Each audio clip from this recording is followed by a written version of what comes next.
సరే ఇప్పుడు ఎక్కడ చూసుకున్నా నిరుద్యోగం అనేది మెయిన్గా కనిపిస్తుంది. సో కొత్త గవర్నమెంట్ వచ్చింది కాబట్టి ఏమన్నా ఛాన్సెస్ ఉన్నాయి అని చెప్పేసి చాలామంది వెయిట్ చేస్తున్నారు. మరి ఈ గవర్నమెంట్లో నోటిఫికేషన్స్ ఎప్పుడు పడే ఛాన్స్ ఉందంటారు? మన ముఖ్యమంత్రి గారు ఆల్రెడీ జాబ్ క్యాలెండర్ రిలీజ్ చేస్తా అని చెప్తారు. అంటే ఈ 2-3 రోజులలో లేదా ఒక వారంలో జాబ్ క్యాలెండర్ వచ్చే ఛాన్స్ అయితే తప్పకుండా ఉంది. మన రాష్ట్ర ప్రభుత్వం నోటిఫికేషన్స్ కన్నా కేంద్ర ప్రభుత్వంలో పడే నోటిఫికేషన్స్ అయితే జాబ్స్ బెస్ట్ అని చెప్పి అంటారు కదా. రాష్ట్ర ప్రభుత్వాలు నోటిఫికేషన్లు సరిగ్గా ఇవ్వకపోవడం వల్ల, ఆలస్యం చేయడం వల్ల గ్రామీణ ప్రాంత ప్రజలు కూడా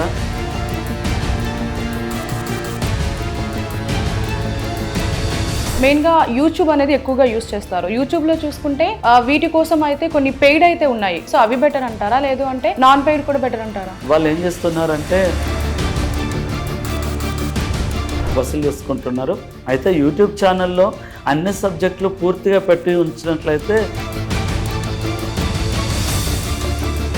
యూట్యూబ్ ఛానల్లో ఫ్రీ క్లాసెస్ అనేది కొంతవరకే అందించగలుగుతాం. సో ఆన్లైన్ క్లాసెస్ బెటర్ అంటారా, కోచింగ్కి వెళ్ళి కోచింగ్ తీసుకుంటే బెటర్ అంటారా? కోచింగ్ వెళ్ళడం బెటర్, కానీ కోచింగ్కి వచ్చిన తర్వాత కూడా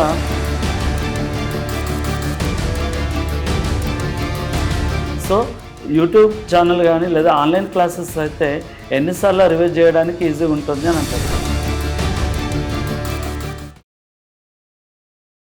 హాయ్, హలో, నమస్తే, వెల్కమ్ టు విక్రమ్ టీవీ. నేను మీ శాన్వి. 2 తెలుగు రాష్ట్రాల్లో ఎక్కడ చూసినా నిరుద్యోగం అనేది చాలా మెయిన్గా కనిపిస్తుంది. ప్రెసెంట్ కొత్త గవర్నమెంట్ వచ్చింది కాబట్టి ఏమన్నా జాబ్ నోటిఫికేషన్స్ పడే అవకాశం ఉందని చెప్పి చాలామంది యూత్ అయితే రెడీగా ఉన్నారు. మరి దీనికి సంబంధించి ఎలా ప్రిపేర్ అవ్వాలి, అసలు ఏం ప్రిపేర్ అవ్వాలి, ఎక్కడ కోచింగ్ తీసుకోవాలి, అసలు కోచింగ్ తీసుకుంటే బెటరా తీసుకోకపోతే బెటరా అని చెప్పేసి చాలా డౌట్స్ అయితే ఉన్నాయి. మరి దీని గురించి మనకి క్లారిటీ ఇవ్వడానికి గ్రూప్ 1, గ్రూప్ 2 ట్రైనర్ అయిన పాదం సుధాకర్ గారు మనతో పాటు ఉన్నారు. మరి ఆయనతో మాట్లాడి మరి డీటెయిల్స్ తెలుసుకుందాం. హాయ్ సార్, నమస్తే. నమస్కారం.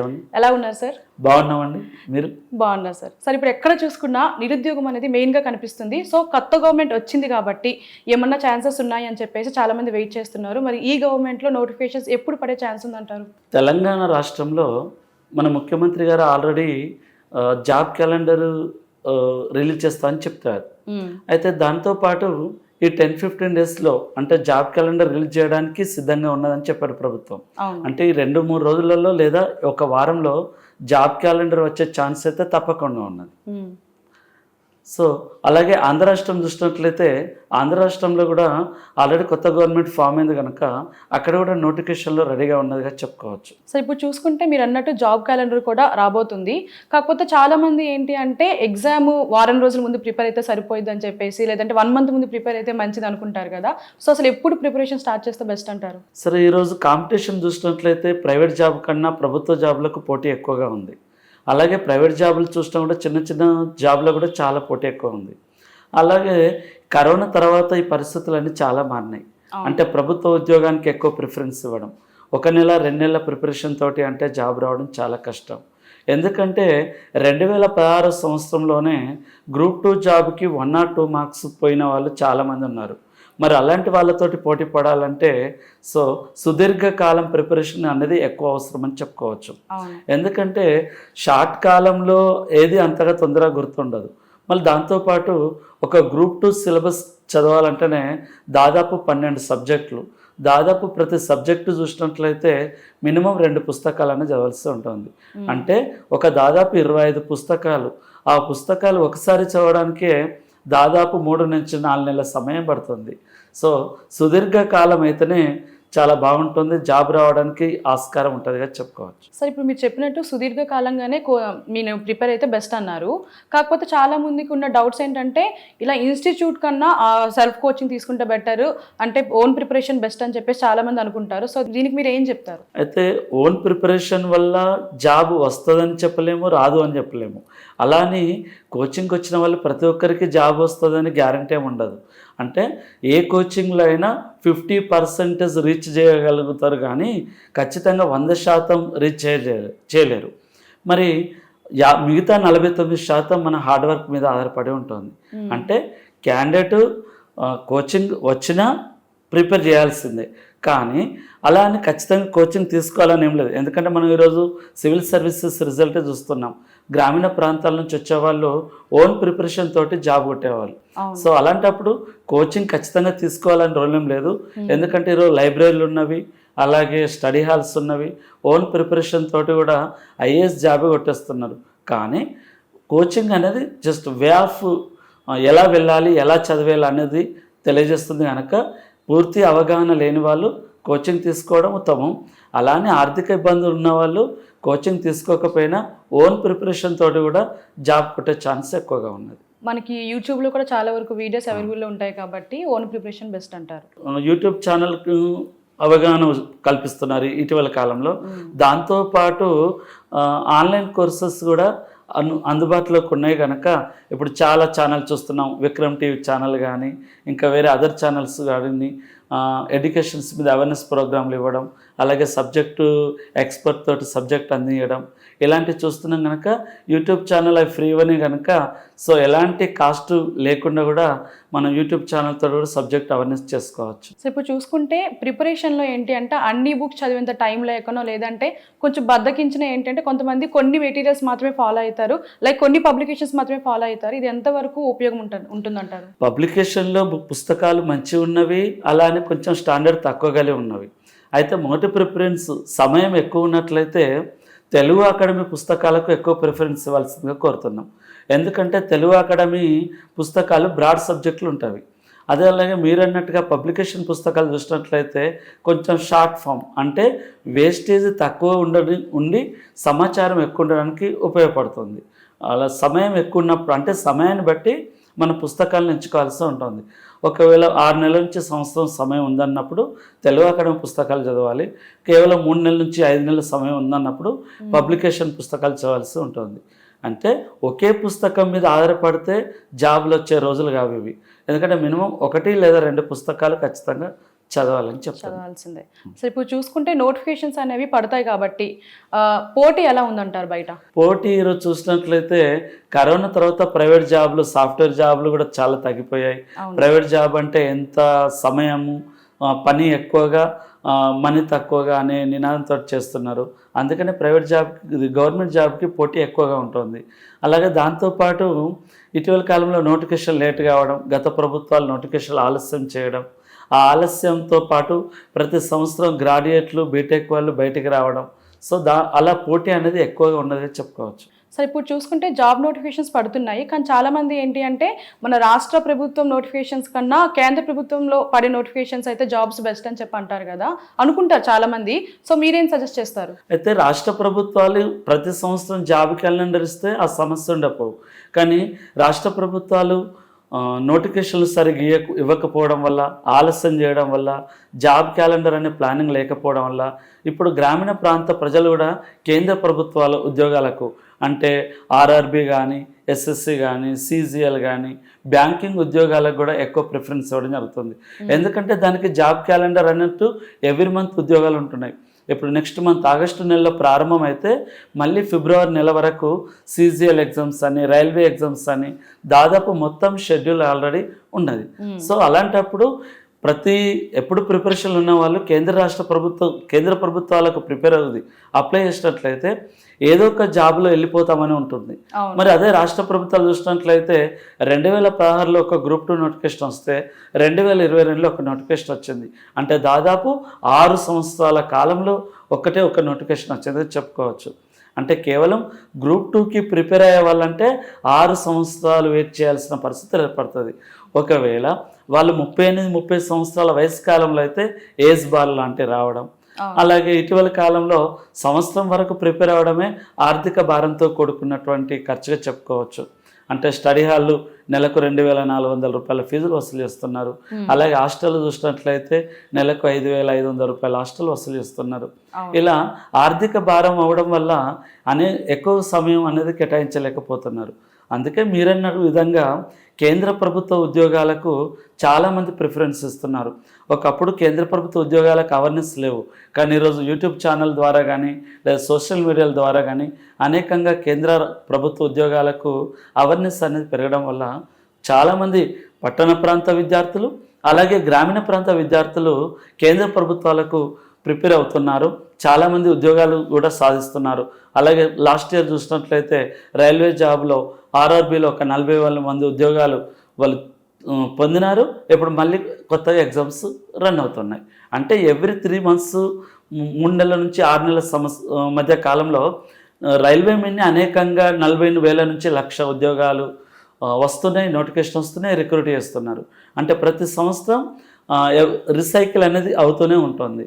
కానీ రాష్ట్ర ప్రభుత్వాలు అనేది చాలా ఆలస్యం అవడం వల్ల కేంద్ర ప్రభుత్వానికి ఎక్కువ ప్రిఫరెన్స్ ఇస్తున్నారుగా చెప్పుకోవచ్చు. అవును సార్. సార్ ఇప్పుడు మీరు చూసుకుంటే యాజ్ ఏ గ్రూప్ 1 గ్రూప్ 2 ట్రైనర్గా మీరు అసలు ఎక్కడ కోచింగ్ ఇస్తున్నారు, ఎక్కడ జాబ్ చేస్తున్నారు? ఇప్పుడు హైదరాబాద్లో చూసినట్లయితే అమీర్పేట్ కానీ, అలాగే దిల్సుఖ్ నగర్లో కానీ గ్రూప్ 1 ఇన్స్టిట్యూట్లు ఉన్నాయి, గ్రూప్ 2 ఇన్స్టిట్యూట్లు ఉన్నాయి, అశోక్ నగర్లో, అలాగే తిరుపతిలో, చిత్తూరులో, ఇలా అంటే తెలంగాణ, ఆంధ్రప్రదేశ్ మేజర్ జిల్లాలో ఇప్పుడు Adilabad SC study circle, BC study సర్కిల్లో, అలాగే ఖమ్మం ఎస్సీ బీసీ స్టడీ సర్కిల్లో, అలాగే కర్నూలు స్టడీ సర్కిల్లో, అంటే జిల్లా ప్రధాన కేంద్ర కార్యాలయంలో దాదాపు అన్ని ప్రధాన కోచింగ్ సెంటర్లో బోధిస్తున్నాను.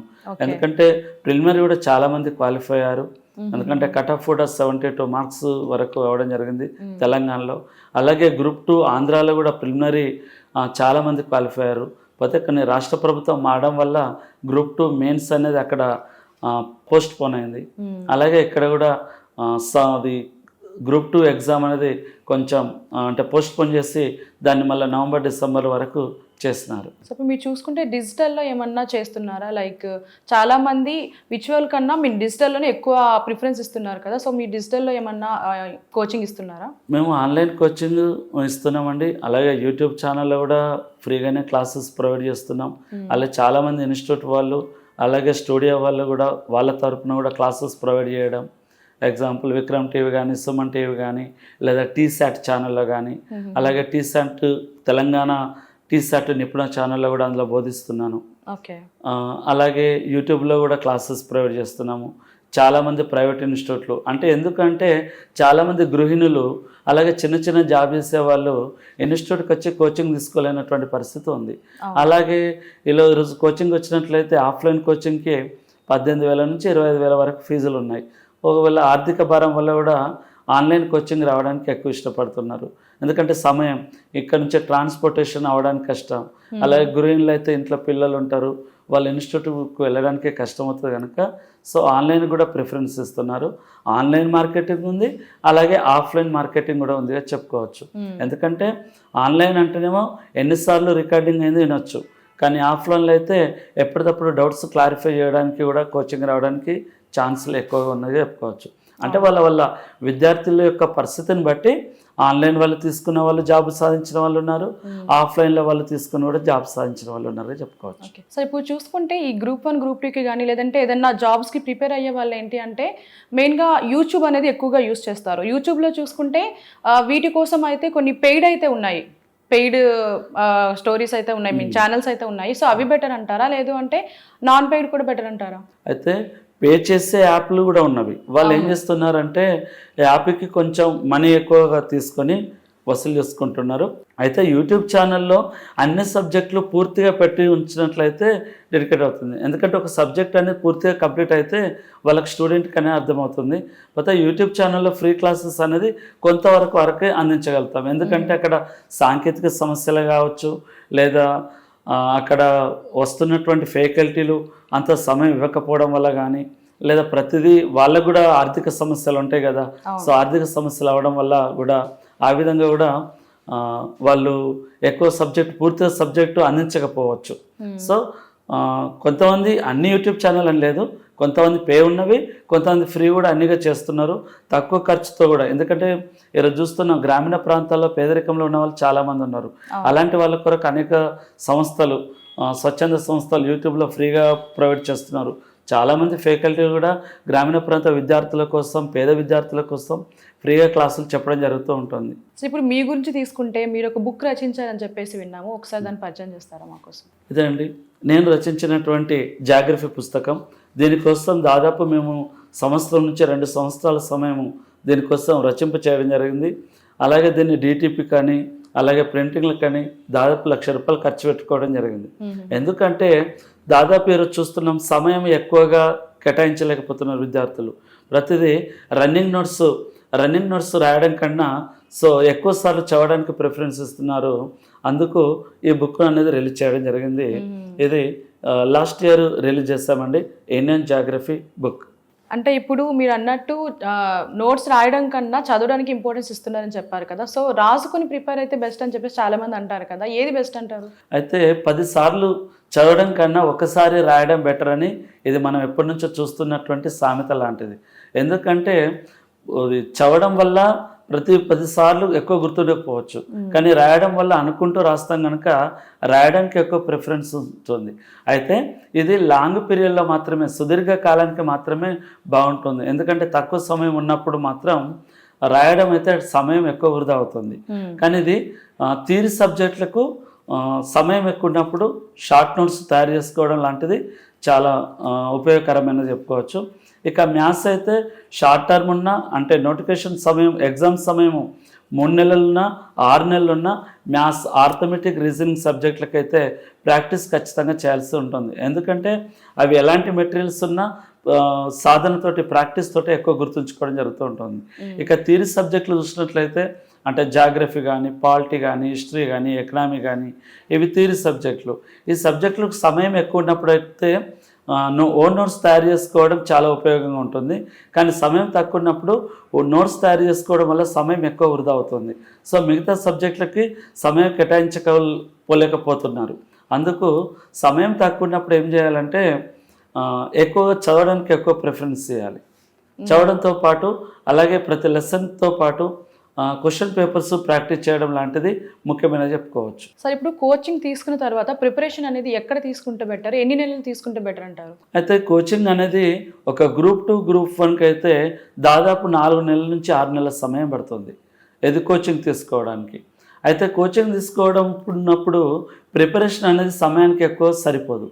ఎందుకంటే మార్నింగ్ 10 to ఈవినింగ్ 6 వరకు, మార్నింగ్ 9 to ఈవినింగ్ 5-6 వరకు కోచింగ్లోనే క్లాసులు జరుగుతూ ఉంటాయి. సో కోచింగ్ తర్వాత దాదాపు 3 నుంచి 4 నెలల సమయము ప్రిపరేషన్కి కేటాయించాల్సి ఉంటుంది. ఎందుకంటే అక్కడ ప్రతి ఫ్యాకల్టీ రన్నింగ్ నోట్స్ ఇస్తారు. రన్నింగ్ నోట్స్ చదవడానికి సమయం పడుతుంది. ఆ తర్వాత ఒక పబ్లికేషన్ పుస్తకం తీసుకోవాల్సి ఉంటుంది. అది ఏ సబ్జెక్టుకైనా, ఏ పబ్లికేషన్కి సంబంధించిన సరే, లేదా ఏ పబ్లికేషన్ నచ్చినట్లయితే తెలుగు అకాడమీ అయినా తీసుకోవాల్సి ఉంటుంది.